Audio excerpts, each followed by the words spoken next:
நீதிமன்ற வளாகத்தில் சவுக்கு சங்கர் தரப்பு வழக்கறிஞர் கோபாலகிருஷ்ணன் செய்தியாளர்களை சந்தித்தார்.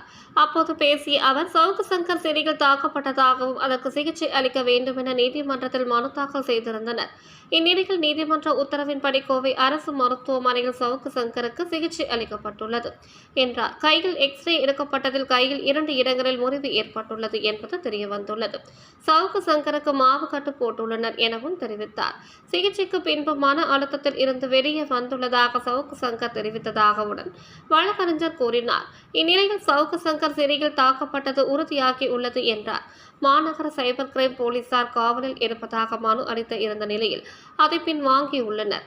திங்கட்கிழமை கட்டுமாற்ற மீண்டும் அரசு மருத்துவமனைக்கு சவுக்கு சங்கரை அழைத்து வர வேண்டும் என வழக்கறிஞர் கூறினார். அதேபோன்று கஸ்டடி மனுவும் திங்கட்கிழமை நீதிமன்றத்தில் ஆஜர் செய்யப்பட உள்ளனர் என்றனர். 5 வழக்குகளில் கைது செய்யப்பட்டதாக சிறையில் உள்ள சவுக்கு சங்கரிடம் ஆவணங்கள் கொடுக்கப்பட்டுள்ளது. மேலும் சவுக்கு சங்கருக்கு போராடி இந்த சிகிச்சை பெறப்பட்டுள்ளது என்றார். தேனியில் சவுக்கு சங்கரை கைது செய்த பிறகுதான் கஞ்சா வைத்திருந்ததாக வழக்கு பதியப்பட்டுள்ளது கூறிய அவர், மிகவும் மெனக்கிட்டு கஞ்சா வழக்கு போலீசார் போட்டுள்ளனர் எனவும், ஆனால் கஞ்சா வழக்கு பொய் வழக்கு என நிரூபிக்க முடியும் என சவுக்கு சங்கர் கூறியதாகவும் அதற்கான ஆதாரங்களை அவர் வைத்துள்ளதாகவும் வழக்கறிஞர் கோபாலகிருஷ்ணன் தெரிவித்தார். ஸ்ட்ரெஸ்ஸில் இருந்தார். இந்த அடிபட்டதுனால ஃப்ராக்சருக்கான எக்ஸ்ரே எடுக்கல, அந்த கட்டு போடலைங்கிறதுனால ரொம்ப மன அழுத்தத்தில் இருந்தார். அந்த மன அழுத்தத்திலிருந்து இன்னைக்கு கொஞ்சம் விடுபட்டிருக்காப்புல. கட்டு போட்டதுக்கப்புறம் ஹி ஃபீல்ஸ் பெட்டர். அந்த ஃப்ராக்சர் இருக்குது அப்படிங்கிறது உறுதியாயிருக்கு. அதாவது என்னென்னா, சிறையில் அவர் தாக்கப்பட்டதாக அவர் சொல்லி எனக்கு ஃப்ராக்சர் ஆகிருக்குன்னு 3 நாளாக சொல்லி அதைப்படி அந்த டிஸ்ட்ரிக்ட் லீகல் சர்வீஸ் அத்தாரிட்டி போய் பார்த்துட்டு வந்த ரிப்போர்ட்டின் அடிப்படையில் அவர் தாக்கப்பட்டது உண்மைன்னு சொல்லி இப்போ கையில் ஃப்ராக்சர் இருக்குங்கிறத அவர் சொன்ன கூற்று உண்மைங்கிற அளவுக்கு இருக்குது இப்போ வரைக்கும். நம்பர் 1. நம்பர் 2 இன்றைக்கி கஸ்டடி பெட்டிஷன் இருந்தது. காலையிலேருந்து இன்றைக்கி வரதா இருந்தது. எங்களுக்கெல்லாம் ஒரே பெரிய ஆச்சரியம் என்னன்னு சொல்லி சொன்னோம்னா, மற்ற வழக்குகளில் எல்லாம் வழக்காடிகள் ஒரு பெட்டிஷன் போட்டுட்டு டைம் இழுக்கிறதுக்காக வாய்தா வாங்குவாங்க. இந்த வழக்கில் பார்த்தீங்கன்னா கஸ்டடி பெட்டிஷன் போட்டது cyber crime, city cyber crime போட்டிருந்தாங்க. கஸ்டடி போடும்போது அவங்களுக்கு ஒரு நெருடல் இருக்குன்னு நினைக்கிறேன். ஏன்னா அவர் அக்யூஸ்ட் இங்கே கூட்டிகிட்டு வரணும்.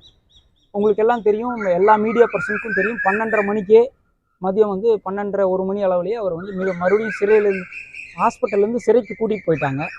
ஒரு 4 மணி வரைக்கும் நாங்கள் கஸ்டடிக்காக வெயிட் பண்ணோம்.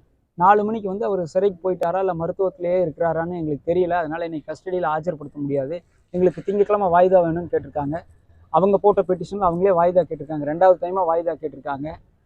கண்டிப்பாக திங்கட்கிழமையாவது ஆஜர்படுத்திடுவாங்கன்னு நம்ம நம்புகிறோம். அதே மாதிரி அரசு மருத்துவக் கல்லூரியில் திங்கட்கிழமை அந்த கட்டு மாற்றுறதுக்காகவும் அவரை வர சொல்லியிருக்காங்க. ஸோ வர்ற திங்கட்கிழமை காலையில் கட்டு மாற்றணும், திங்கட்கிழமை காலையில் கஸ்டடி இங்கே கொடுக்கணும்.